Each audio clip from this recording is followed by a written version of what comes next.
الله الحمد لله نحمده ونستعينه ونستغفره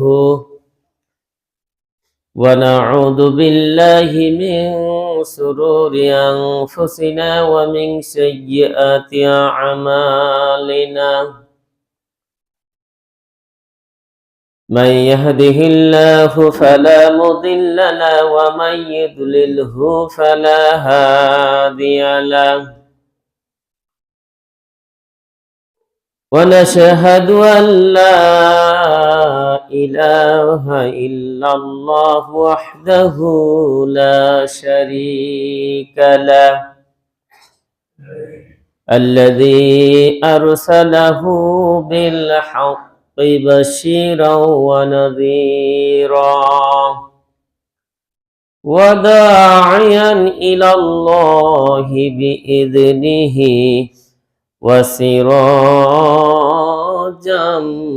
منيرا أما بعد أعوذ بالله من الشيطان الرجيم بسم الله الرحمن الرحيم والعصر إن الإنسان لفي خسر إلا الذين آمنوا وعملوا الصالحات وتواصوا بالحق وتواصوا بالصبر.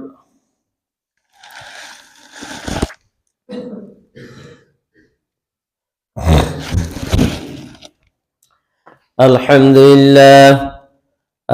لله نحمده ونستعينه ونستغفره ونؤمن به ونتوكل عليه ونعوذ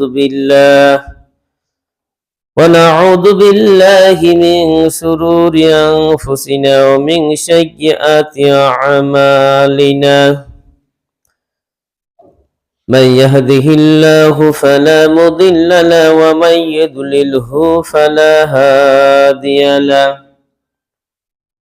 ونشهد أن لا إله إلا الله وحده لا شريك له الذي أرسله بالحق بشيرا ونذيرا وداعيا إلى الله بإذنه وسراجا منيرا أما بعد أعوذ بالله من الشيطان الرجيم بسم الله الرحمن الرحيم إنا أنزلناه في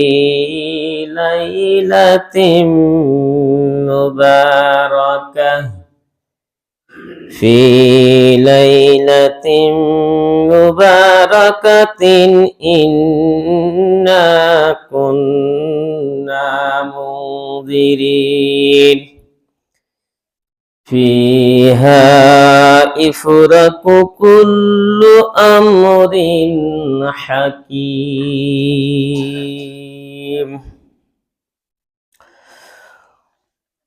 وعن عائشة رضي الله تعالى عنها قالت قال رسول الله صلى الله عليه وسلم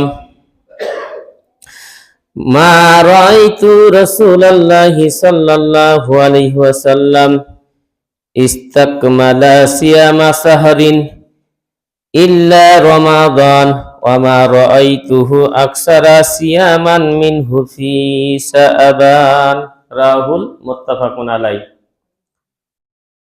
আলহামদুলিল্লাহ, সমস্ত প্রশংসা সমস্ত গুণগান সেই মহান রব্বুল আলামিনের দরবারে, যার অশেষ মেহেরবানিতে আমরা বিগত একটি সপ্তাহ অতিবাহিত হওয়ার পর এই সালাতুল জুমার মসজিদে আসতে পেরেছি। এই জন্য আমরা সেই মহান রব্বুল আলমিনের দরবারে শুকরিয়া জ্ঞাপন করছি, যে মহান রব্বুল আলমিন আমাদেরকে এই সালাতুল জুমার মসজিদে আসার তৌফিক দান করছেন। আমরা এই জন্য সর্বপ্রথমে সেই মহান রব্বুল আলমিনের দরবারে শুকরিয়া জ্ঞাপন করছি। সকলে বলছি আলহামদুলিল্লাহ। লক্ষ কোটি দুরূদ ও তাসলিমা বর্ষিত হোক বিশ্ব নবীর প্রতি। সকলে বলছি সাল্লাল্লাহু আলাইহি ওয়াসাল্লাম।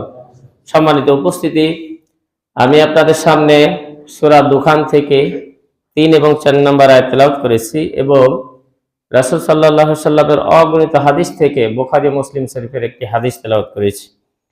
আজকে এই সংক্ষিপ্ত জুমার খুতবায় এই দুটি আয়াতের পাশাপাশি আরো কিছু আয়াত গত জুমায় যে আলোচনা করছিলাম তারই ধারাবাহিকের কিছু বজায় রেখে এবং রাসূল সাল্লাল্লাহু আলাইহি ওয়াসাল্লামের এই হাদিসকে সামনে রেখে আরো কিছু হাদিস সামনে এনে আজকে সংক্ষিপ্ত পরিসরে এই জুমার খুতবা শেষ করব। মা তৌফিক ইল্লা বিল্লাহ, তাওয়াক্কালতু ওয়া ইলাইহি উনীব। সম্মানিত উপস্থিতি, আমরা বর্তমানে শাবান মাসে অবস্থান করছি, আর আমরা জানি যে শাবান মাসের পরেই হচ্ছে রমাদান মাস। আল্লাহ রাব্বুল আলামিন 12টি মাস দান করেছেন। এই 12টি মাসের মধ্যে সবচাইতে গুরুত্বপূর্ণ মাস হচ্ছে রমাদান। রমজান মাসের ফজিলত, রমজান মাসের ইবাদত, রমজান মাসের আমল অন্য 11টি মাসের চাইতে সবচাইতে উত্তম। তো এই রমজান মাসে আমরা আসার আগ দিয়েই আমাদের প্রস্তুতি স্বরূপ রমজান মাসের প্রস্তুতির জন্য তার আগের মাস শাবান মাস আল্লাহ রাব্বুল আলামিন দান করেছেন। এবং রমজান মাসে যেমন গুরুত্ব বেশি রয়েছে, রমজানের পরে শাবান মাসের গুরুত্ব অত্যধিক রয়েছে। রাসূল সাল্লাল্লাহু আলাইহি সাল্লাম হযরত আয়েশা থেকে বর্ণিত যে হাদিসটি আপনাদের সামনে আমি তেলাওয়াত করেছি, সেই হাদিসটি হচ্ছে যে মা রাআইতু রাসূলুল্লাহি সাল্লাল্লাহু আলাইহি সাল্লাম, হযরত আয়েশা রাদিয়াল্লাহু তাআলা আনহা বলেন যে রাসূল সাল্লাল্লাহু আলাইহি সাল্লামকে আমি এই শাবান মাসে যতটা রোজা রাখতে দেখেছি অন্য কোন মাসে, রমজান মাস বাদ দিয়ে, রমজানের পরে যে 11টি মাস রয়েছে, এই 11টি মাসের মধ্যে শাবান মাসে যতটা তিনি রোজা রাখতেন, যতটা তিনি সিয়াম পালন করতেন, অন্য আর 11টা মাসে তিনি রাখতেন না। তার মানে রমজান মাস এটা হচ্ছে ফরজ। ইসলামের 5টি স্তম্ভ রয়েছে, তার মধ্যে রমজান মাসে রোজা রাখা এটা একটা স্তম্ভ, এটা একটা খুঁটি। দিনের 5টি খুঁটি রয়েছে। রাসূল সাল্লাল্লাহু আলাইহি সাল্লাম বলেছেন 1 নাম্বার খুঁটি হচ্ছে কালিমা, কালিমায় বিশ্বাস স্থাপন করা, অর্থাৎ আল্লাহকে আল্লাহ মানা, শাহাদাতু আল্লা ইলাহা ইল্লাল্লাহ ওয়া আন্না মুহাম্মাদুর রাসূলুল্লাহ। আল্লাহকে আল্লাহ মানার পাশাপাশি রাসূল সাল্লাল্লাহু আলাইহি সাল্লামকে নবী হিসাবে স্বীকৃতি দান করা। এবং 2 নাম্বার হচ্ছে ওয়া ইকামাস সালাহ ওয়া ইতাইজ যাকাত ওয়াল হজ্জ ওয়া সাওম রমাদান। 2 নাম্বার হচ্ছে সালাত প্রতিষ্ঠিত করা, 3 নাম্বার হচ্ছে যাকাত প্রদান করা, 4 নাম্বার হচ্ছে টাকা পয়সা যদি থাকে হজ জীবনে একবার আদায় করা, 5 নাম্বার হচ্ছে রমজান মাস যদি কোনো মুসলমান পায় 10 বছরের ঊর্ধ্বে, তাহলে তাকে রমজান মাসে পুরো 1 মাস তাকে সিয়াম পালন করতে হবে। এটা হচ্ছে ফরজ। তাহলে যেহেতু ওটা ফরজ, রমজান মাসের সিয়াম পালন করা এটা প্রত্যেক মুসলমানের উপর, বালেগ মুসলমান নর নারীর উপর ফরজ। সুতরাং ওটা পালন করতেই হবে। এবং ওই রমজান মাস বাদ দিয়ে যে 11টি মাস রয়েছে, এর মধ্যে শাবান মাসে ফজিলত গুরুত্ব সবচাইতে বেশি। রাসূল সাল্লাল্লাহু আলাইহি সাল্লাম অন্য হাদিসে এসেছে যে তিনি এতটা রোজা রাখতেন, এতটা সিয়াম পালন করতেন যেন তিনি ছাড়বেনই না, যেন তিনি সিয়াম ছাড়বেন না। রমজান মাসের মতন তিনি প্রত্যেকটা দিনই যেন এই মাসে রোজা রাখবেন, এইরকম একটা পরিস্থিতি তিনি তৈরি করে ফেলতেন। মুতাতাবিআইন বলা হয়েছে যে শাবান এবং রমজান মাস মনে হচ্ছে তিনি দুইটাকে একত্রিত করে ফেলবেন, দুই রোজাকে, দুই সিয়ামকে। সম্মানিত উপস্থিতি, তাহলে আমাদের মাঝে কিন্তু সিয়াম বর্তমানে নফল সিয়ামের মাস চলতেছে, যা আমরা অত হাদিস থেকে জানতে পারলাম যে রাসূল সাল্লাল্লাহু আলাইহি সাল্লাম সবচেয়ে বেশি সিয়াম রাখতেন। এখন প্রশ্ন হলো, আমরা এই সমস্ত আমলগুলো কয়জনে করছি? এখন প্রশ্ন হলো, আমরা এই সমস্ত আমলগুলো কয়জনে করতে পারছি? আমি যদি বিশ্বনবীর উম্মত দাবি করি, তাহলে অবশ্যই এই আমলগুলো আপনাকে আমাকে কি করতে হবে? পালন করতে হবে। অন্য একটি হাদিস ওসামা ইবনে যায়েদ রাদিয়াল্লাহু তাআলা আনহু হতে বর্ণিত, তিনি বলেন যে আমি রাসূল সাল্লাল্লাহু আলাইহি সাল্লামকে বললাম যে ইয়া রাসূলুল্লাহ, যে আমি আপনাকে লাম আরাকা, তিনি বলছেন যে আমি আপনাকে দেখিনি যে এই মাসে যত আপনি সিয়াম পালন করেন অন্য মাসে আপনি ততটা সিয়াম পালন করতে আপনাকে কখনো আমি দেখিনি। রাসূল সাল্লাল্লাহু আলাইহি সাল্লাম বলেছেন যে এই মাস যালিকা শাহরুন ইয়াগফুলুন নাস, এটা হচ্ছে এমন একটা মাস যেই মাসে মানুষ বেশি গাফেল থাকে নিজের আমল সম্পর্কে। অথচ তুরফাউ আমালু ইলা রাব্বিল আলামিন, আল্লাহ রাব্বুল আলামিন অথচ এই শাবান মাসে মানুষের আমলটাকে আসমানে উঠায়। আপনি আমি যে আমল করছি না, 1 বছরের আমল, মনে করেন আগামী এই রমজান, এই যে শাবান মাস থেকে সামনে শাবান পর্যন্ত কি আমল করবেন, আপনার 1 বছরের আমল কি করা হয়? আসমানে আল্লাহ রাব্বুল আলামিন মানুষের নিয়ে যায়, প্রত্যেক বান্দার নিয়ে যায়। আল্লাহর নবী বলছেন ওয়া আনা উহিব্বু আমালি ওয়া আনা শাইমুন, আমি এই কথাটাকে এতটা পছন্দ করি যে মানুষের আমল নিয়ে যাবে আর রোজা থাকবে না, আমার আমল আল্লাহর কাছে নিয়ে যাওয়া হবে, অথচ আমি রোজা থাকবো না, এটা আমি অপছন্দ করি। অর্থাৎ রোজা থাকা অবস্থায়, সিয়াম থাকা অবস্থায় আমার আমলটা আল্লাহর কাছে নিয়ে যাওয়া হোক, এটা আমি বেশি পছন্দ করি। এই জন্য আমি এই শাবান মাসে বেশি বেশি রোজা রাখি, চেষ্টা করি যে এই শাবান মাসে আমি সব সময় সিয়াম থাকি।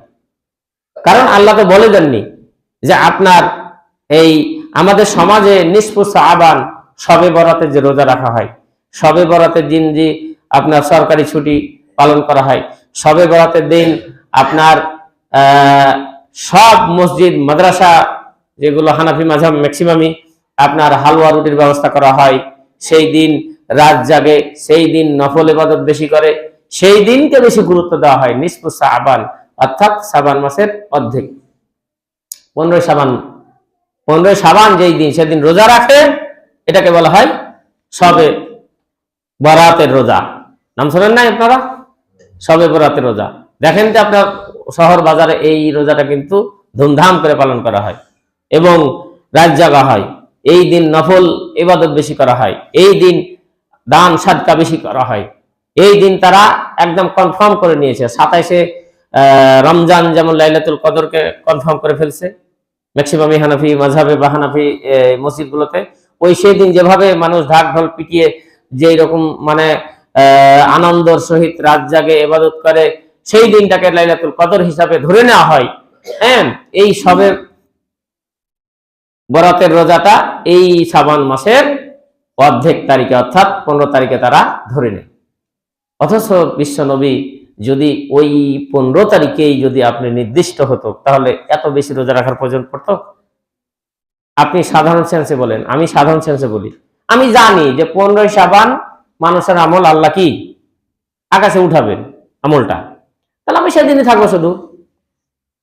কারণ রাসূল যে কথাটা বললেন যে তুরফাউল আমালু ইলা রাব্বিস সামা ইলা রাব্বিল আলামিন, সারা বিশ্বের রবের কাছে মানুষের আমলটা শাবান মাসে নিয়ে যাওয়া হয়।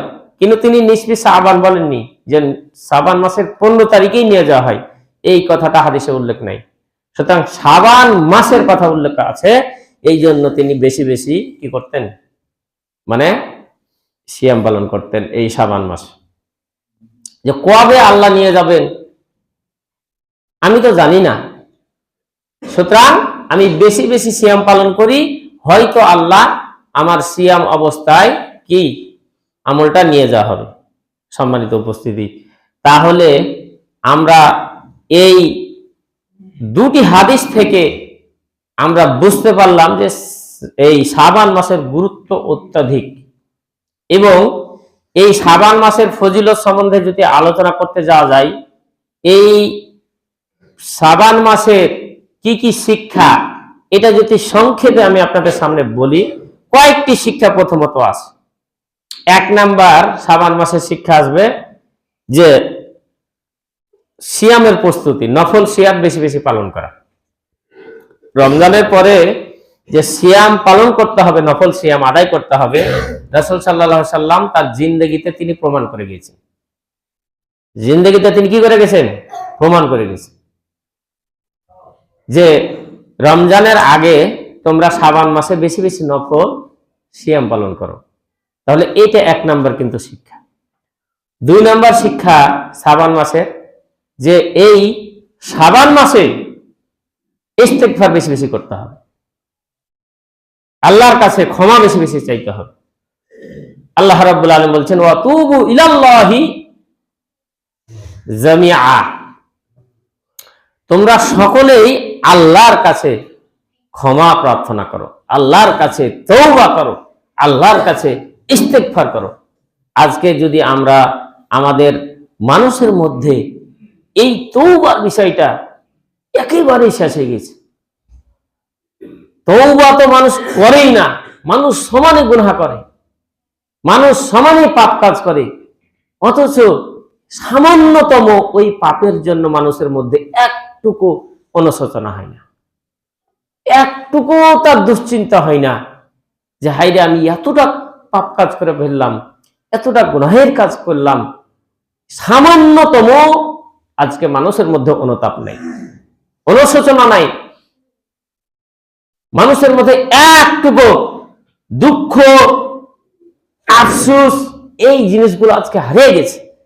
যে যত পারছে পাপের কাজে মানুষ আজকে আমরা দৌড়াদৌড়ি করতেছি, যে যত পারছি আজকে আমরা গুনাহের কাজে দৌড়ে দৌড়ে যাচ্ছি। অথচ আল্লাহ সুবহানাহু ওয়া তাআলা বলছেন ফাইনা তাযহাবুন, বান্দা তুমি কোথায় যাচ্ছ, কোথায় তুমি দৌড়াচ্ছ, আইনাল মাফার, কোথায় পালাচ্ছিস, কোথায় যাচ্ছিস, ইলা রাব্বিকা ইয়াউমাইদিনিল মুস্তাকার, পালানোর জায়গা নাই, পালানোর জায়গা একটাই, সেটা হচ্ছে তোমার রবের কাছে যেতে হবে, তোমার রবের কাছে একসময় তোমাকে যেতে হবে। সুতরাং ওয়াসারিউ ইলা মাগফিরাতিন মির রাব্বিকুম ওয়া জান্নাতিন আরজুহা কাআরজিস সামাই ওয়াল আরজ। আল্লাহ সুবহানাহু ওয়া তাআলা বলেন যে তোমার পালানোর জায়গা, দৌড়ানোর জায়গা, তোমার চেষ্টার জায়গা দুইটার দিকে হওয়া উচিত। ইলা মাগফিরাতিন মির রাব্বিকুম, 1 নাম্বার তোমার রবের ক্ষমার দিকে হওয়া উচিত। দেখুন আল্লাহ সুবহানাহু ওয়া তাআলা মানুষকে কোন দিকে যেতে বলছেন আর আমরা যাচ্ছি কোন দিকে। আপনি দুনিয়ার পিছে ছুটছেন, আমি দুনিয়ার পিছে ছুটছি, আল্লাহ তাআলা বলছেন ওদিকে যে লাভ নাই। ইয়া আইয়ুহাল ইনসান ইন্নাকা কাদিহুন ইলা রাব্বিকা কাদহান ফামুলাকিহ। আল্লাহ সুবহানাহু ওয়া তাআলা বলছেন হে মানুষ, হে মানব জাতি, ইন্নাকা কাদিহুন ইলা রাব্বিকা কাদহান ফামুলাকিহ, তোমরা এক একজন এক এক কাজ করো, তোমরা এক একজন ইন্না সা'য়াকুম লাশাত্তা। আল্লাহ সুবহানাহু ওয়া তাআলা বলছেন মানুষের কর্ম প্রচেষ্টা, মানুষের ইনকামের সোর্স, মানুষের আয় ইনকামের জায়গা আমি বিভিন্ন রকমের করেছি। কেউ ভ্যান চালাচ্ছে, কেউ কৃষি কাজ করছে, কেউ মৎস্য চাষ করছে, কেউ চাকরি করতেছে, কেউ ব্যবসা করতেছে, এক একজন এক এক পেশার সঙ্গে জড়িত। দিন শেষে মানুষ যখন বৃদ্ধ হচ্ছে, কবরে সবার এক জায়গায় না। একজন ঠেলা গাড়ি চালাচ্ছিল, একজন ভ্যান চালাচ্ছিল, একজন বাস চালাচ্ছিল, একজন ভাটা চালাচ্ছিল, একজন কৃষিকাজ করছিল, একজন চাকরি করছিল। দিন শেষে সবার স্থান হচ্ছে ওই 3.5 হাত মাটি। ওখান থেকে আবার সবার স্থান হবে পরকাল, হাসর নাসর, হাসরের ময়দান, তারপর জান্নাত জাহান্নাম, অর্থাৎ আল্লাহর কাছে সবার গন্তব্য দিন শেষে। এই জন্য আল্লাহ তাআলা বলছেন যে তোমরা যতই যা করো, তোমাদেরকে কিসে ধোঁকা দিল? ইয়া আইয়ুহাল ইনসানু মা গাররাকা বিরাব্বিকাল কারীম। আল্লাহ তাআলা বলেন যে হে মানুষ, আল্লাহ সম্পর্কে কে তোমাকে ধোঁকা দিল? এই সম্মানিত আল্লাহ সম্পর্কে, এই মর্যাদাবান প্রভু সম্পর্কে কে তোমাকে ধোঁকা দিল? ইয়াউমা তুকাল্লাবুল্লাযিনা কাফারু ফিল বিলাদ। আল্লাহ তাআলা বলছেন যে যারা কাফির, যারা এই দুনিয়াতে নাস্তিক, যারা হচ্ছে বেধর্মী, এদেরকে আমি অনেক টাকা পয়সার মালিক বানিয়ে দিয়েছি, অনেক ক্ষমতার মালিক বানিয়ে দিয়েছি। লা ইয়াগুররান্নাকা তাকাল্লুবুল্লাযিনা কাফারু ফিল বিলাদ। সুতরাং তুমি মুমিন হয়ে, তুমি মুসলমান হয়ে ওই কাফেরদের তুমি চাকচিক্যর দিকে তাকায়ও না, ওই কাফেরদের ব্যাংক ব্যালেন্স টাকা পয়সার দিকে তুমি তাকায়ও না, ওই কাফেরদের বাড়ি গাড়ির দিকে তুমি তাকায়ও না, ওই কাফেরদের আরাম আয়েশের জিন্দেগির দিকে তুমি তাকায়ও না। কেননা তোমার এই দুনিয়া হচ্ছে অস্থায়ী, এই দুনিয়া হচ্ছে তোমার জন্য একটা ক্ষণস্থায়ী জায়গা। আর দুনিয়া সিজনুল মুমিনি ওয়া জান্নাতুল কাফির।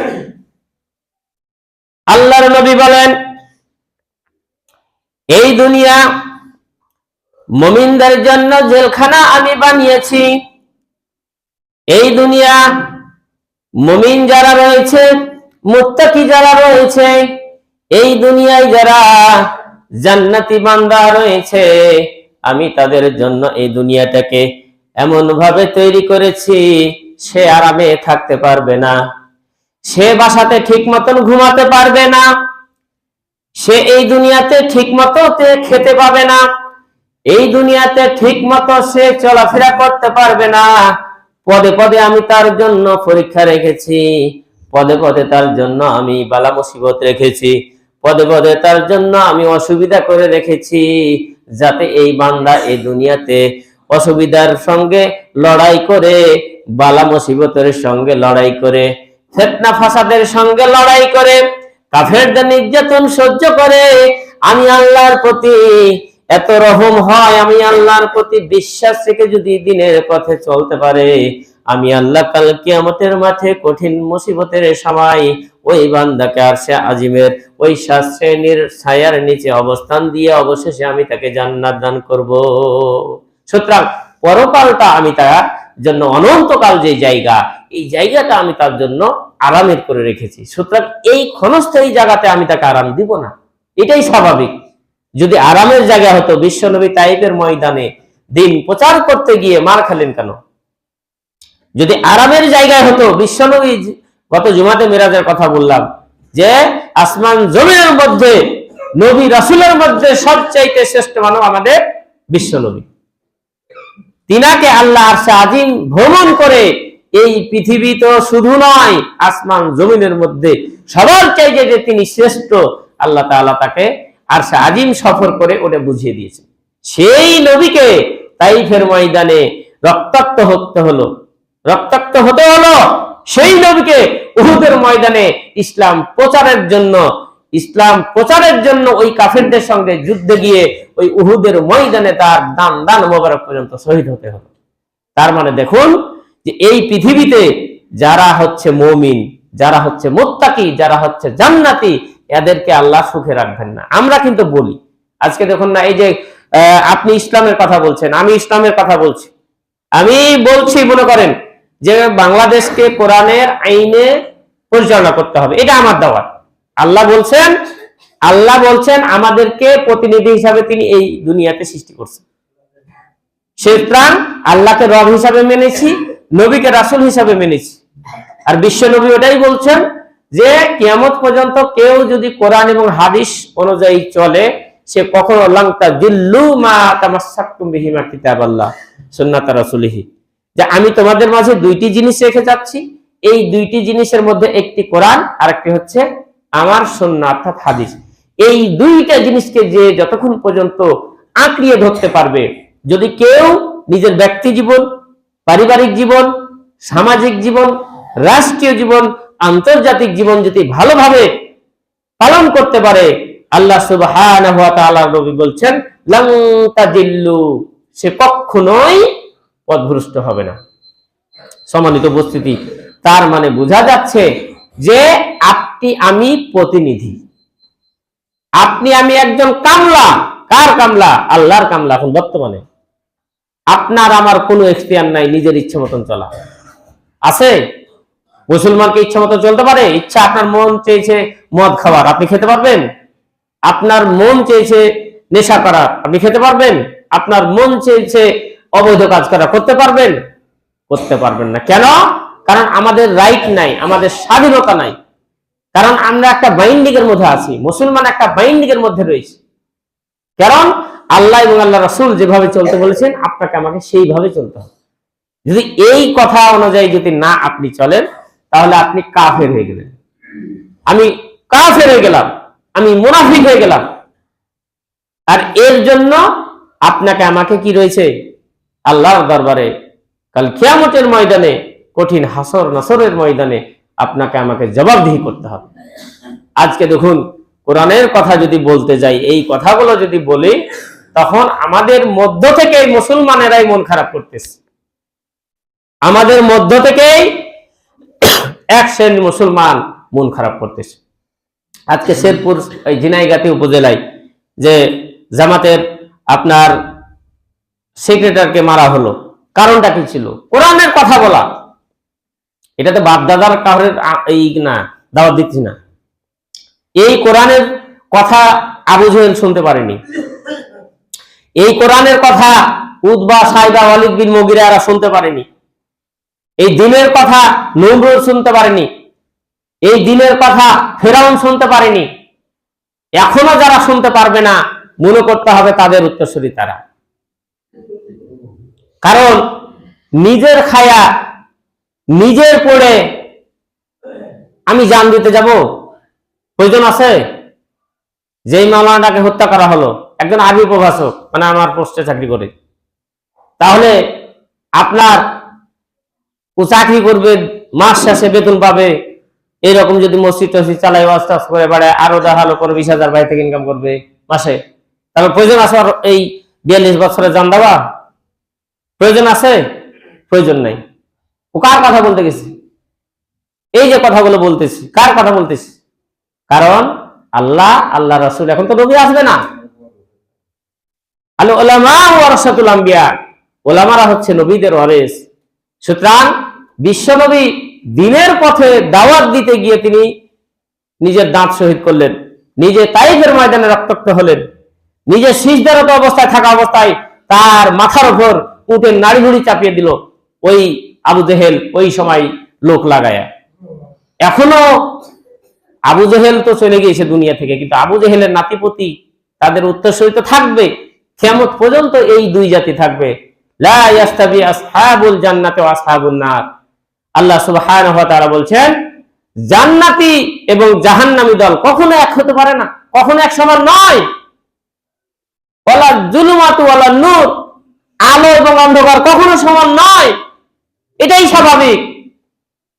হক এবং বাতিল কখনো এক হতে পারেনি, হয়নি, এখনো হবে না, কিয়ামত পর্যন্ত হবে না, এটাই স্বাভাবিক। হকের কথা আপনি বলবেন, বাতিলপন্থী যারা রয়েছে আপনাকে আঘাত করবে, এটাই স্বাভাবিক। আপনি যদি বাতিলের সঙ্গে মিশে যেতে পারেন, যদি বলেন যে আমি তো কথা বলি, আমাকে তো কেউ কিছু বলে না, বুঝতে হবে আপনার মধ্যে আবু জেহেলের রক্ত ঢুকে গিয়েছে, আপনার মধ্যে উবাই বিন খলফের রক্ত ঢুকে গিয়েছে, আব্দুল্লাহ ইবনে উবাইয়ের রক্ত ঢুকে গিয়েছে। কারণ তারাও দ্বীনের দাওয়াত দিয়েছে। আমাদের মধ্যেও বিগত 17 বছরের কিছু আলেম ছিল, যাদেরকে পদ পদবী বাইতুল মুকাররমের মতন জায়গা দখল করতে দেওয়া হয়েছিল, তাদের কথা শুনছিল, ওই সরকার পালাইছে, ওই আলেমেরও পালাইছে। আমাদের আহলে হাদিসের একজন আলেম বারকুল্লাহ বিন দুরুল হুদা, খায়রুজ্জামান লিটনের 5-6টা দেখা গেল যারা সেই ইউনিভার্সিটির শিক্ষকতা হয়েছিল, তার আব্বা যে দুরুল হুদা আইয়ুবী, কি চমৎকার আলেম ছিল, হক্কানি আলেম ছিল, গোটা বাংলাদেশের লোক তাকে শ্রদ্ধা করত এবং এখনো তার নাম আছে। সেই একজন প্রখ্যাত আলেমের বেটা ওই 5-6টা দেখা গেল বিশ্ববিদ্যালয়ের শিক্ষক হওয়ার লেগে আজকে খায়রুজ্জামান লিটন কোথায় গেছে, সেই কোথায় গেছে, কোথায় গেছে? এটা হচ্ছে কিছু দিনের জন্য গোলামি করা যায়, কিন্তু আল্লাহর কথা অনুযায়ী আপনি জান্নাতি হতে পারবেন না। লা ইয়াস্তাবি আসহাবুল জান্নাতি ওয়া আসহাবুন নার, আপনি কখনো জান্নাতের এবং জাহান্নামের দল এক করতে পারবেন না। হক বাতিলের দল কখনো এক হবে না, দিন রাত কখনো এক হবে না। তাই সম্মানিত উপস্থিতি, আমি আপনাদের আকুল আহ্বান করব, এই যে সিয়াম মাস, সিয়ামের মাস আসছে সামনে, 18 বা 19 তারিখে যে সামনে সিয়াম আসতেছে, এখন আপনারা যে যতটা আমরা পারি আপনার ততটুকু আপনাকে আমাকে এই শাবান মাসে তার প্রস্তুতি নিতে হবে। এবং একটা জিনিস মনে রাখবেন, যে আয়াতটা আমি পড়ছিলাম, ইয়াউমা তুকাল্লাবু উজুহুহুম ফিন্নার, সূরা আহজাবের গত জুমায় যে তার আগা জুমাতে আলোচনা করছিলাম যে নেতার আনুগত্য, আজকে যেহেতু সময় শেষ হয়ে গেছে, আগামী জুমাতে ওটা নিয়ে আসবো। তা আমরা তার আগে বলছিলাম সূরা বানী ইসরাঈলে বলা হচ্ছিল ইয়াউমা নাদউ কুল্লু উনাসিন বিইমামিহিম, যে প্রত্যেক কর্মীকে তার নেতার সঙ্গে উঠানো হবে। নেতা যে কি কাজ করছিল, নেতা যে কি মানে আমল করছিল, নেতা ভালো আমল করলে ওই নেতার সঙ্গে কর্মীরা যাবে। তো আমার নেতা, আপনার নেতা শাবান মাসে বেশি বেশি কি করছে? রোজা রাখছে। কারণ আমরা তো নেতা হিসাবে মানি রাসূলকে, আমরা তো নেতা হিসাবে মানি রাসূলকে। আল্লাহর নবী জনাবে মুহাম্মদ রাসূলুল্লাহ সাল্লাল্লাহু আলাইহি সাল্লাম বলেছেন যে আহাব্বানি মান আহাব্বা সুন্নতি ফাকাদ আহাব্বানি। হাদিসের ভাষাটা এরকম, যে আমার সুন্নতকে ভালোবাসলো সে আমি নবীকে ভালোবাসলো, আর যে আমি নবীকে ভালোবাসলো সে এবং আমি জান্নাতে পাশাপাশি একসঙ্গে থাকলাম। সুবহানাল্লাহ। তাহলে বিশ্ব নবীর সুন্নাত হচ্ছে এই সিয়াম, এই আপনার শাবান মাসে বেশি বেশি সিয়াম পালন করছে। আপনারা চেষ্টা করবেন, এখনো যারা রাখেননি আপনারা চেষ্টা করেন। হঠাৎ করে সামনে সিয়াম মাস চলে আসলো, তখন এই রমজান মাসে আসার আগে অনেকের তখন গ্যাস্ট্রিক বেড়ে যায়, পারে না? রমজান মাস আসলে অনেকের গ্যাস্ট্রিক বেড়ে যায়, আলসার পালসার কি কিনা রোগ আছে পেটের, সব বেড়ে যায়। কেননা আর প্র্যাকটিসই থাকে না, প্র্যাকটিসই থাকে না। ও আগে থেকে হঠাৎ করে যদি কেউ আপনার কাজ না করে অভ্যাস থাকে, হঠাৎ করে তাকে মাঠে কাজ করতে নিয়ে যান, কোদাল কোপাইতে দেন, ও পারবে না। কেন পারবে না? তার প্র্যাকটিস নেই। হঠাৎ করে ইট মাথায় নিয়ে যদি অভ্যাস না থাকে, 10টা-12টা করে আপনাকে ইট ধুইতে দেন, পারবে না। কারণ যে কোনো জিনিসে একটা ট্রেনিং দরকার। এই যে আপনার আমাদের বালানগরের এই সহকারী আপনার রেজা ভাইয়ের বেটা মাংনা চাকরি পায় না, কেউ পুলিশের চাকরি বললো, আপনার ট্রেনিং শুরু হওয়ার আগে পাল্লে চলে এসেছে। ট্রেনিং শুরু হয়ে কয়েকদিনের মধ্যে পাল্লে চলে আসলো ওই খুলনা থেকে। ও বলছেও না কেন চাকরি ছাড়লে, কেন পাওয়া যায় না, অথচ মাংনা চাকরিটা পাইছিল।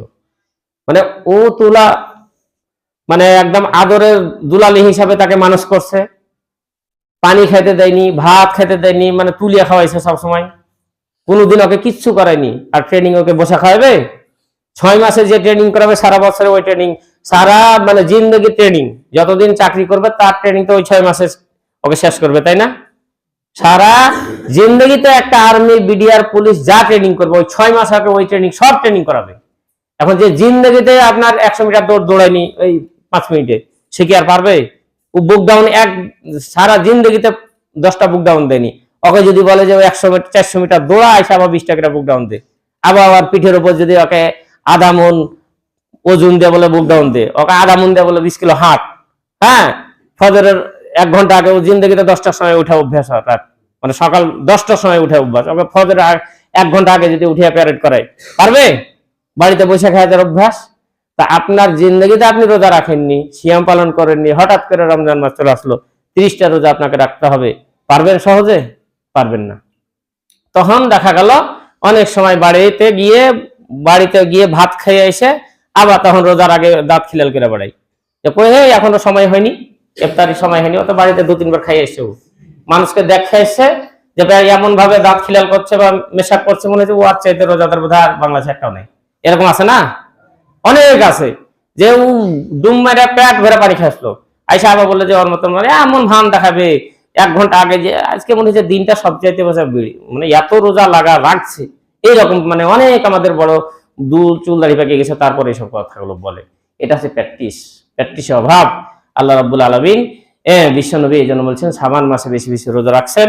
তাই আমরা শাবান মাসে কয়েকটা কাজ, একটা হচ্ছে এই সিয়াম প্রস্তুতি, 2 নম্বর হচ্ছে ক্ষমা প্রার্থনা করা, রমজান মাসের আগে এই মাসে ক্ষমা প্রার্থনা করব, হ্যাঁ। 3 নাম্বার হচ্ছে বেশি বেশি কোরআন তেলাওয়াত করার অভ্যাস করব। 4 নাম্বার হচ্ছে আল্লাহর কাছে চাইবো, দোয়া করব। কেননা আল্লাহ রাব্বুল আলামিন বলছেন যে এই যে আসমান, 7 আসমানে, দুনিয়ার যে আসমানটা রয়েছে, হ্যাঁ, ইয়ানজিলু রাব্বুনা তাবারাকা ওয়া তাআলা, হ্যাঁ, ইলা সামাইদ দুনিয়া সুলুসিল লাইলিল আখির, রাতের 3য় ভাগে এই আসমানের দুনিয়াতে আসেন, এসে 3টা কথা বলেন, মাইয়াদউনি, কে আছো আমাকে ডাকো, ফাউতিয়া লাহু, আমি তোমাকে দিব, মাইয়াস্তাগফিরুনি ফাআস্তাগফিরা লাহু, যে আমার কাছে ক্ষমা চাইবে আমি তাকে ক্ষমা করে দিব, মাইয়াসআলুনি ফাআস্তাজিবা লাহু, যে আমার কাছে কিছু চাইবে আমি তাকে তার জবাব দিব, অর্থাৎ কোনো কিছু প্রশ্ন করলে আমি তার প্রশ্নের উত্তর দিব।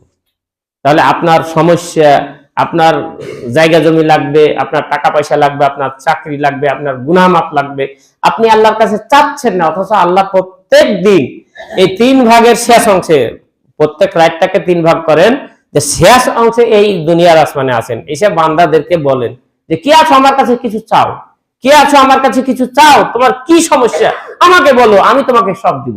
কিন্তু বান্দা ওই সময় নাক ডেকে এমন ঘুমায়, ট্র্যাকের টায়ার বাস্ট হলো তার চাইতে বেশি ওই নাক ডাকার আওয়াজ শোনা যায়, আছে না, এক বাড়ি থেকে আরেক বাড়ি এমন জোরে জোরে নাক ডাকে, অবস্থা খারাপ।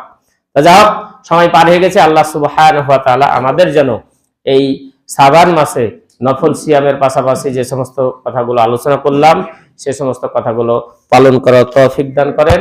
আল্লাহ পাক আমাদের সকলকে এই দুনিয়াতে ঈমানের সহিত রাখার তৌফিক দান করেন, এই আশা ব্যক্ত রেখে আমি আমার আজকে সংক্ষিপ্ত জুমার খুতবা শেষ করলাম।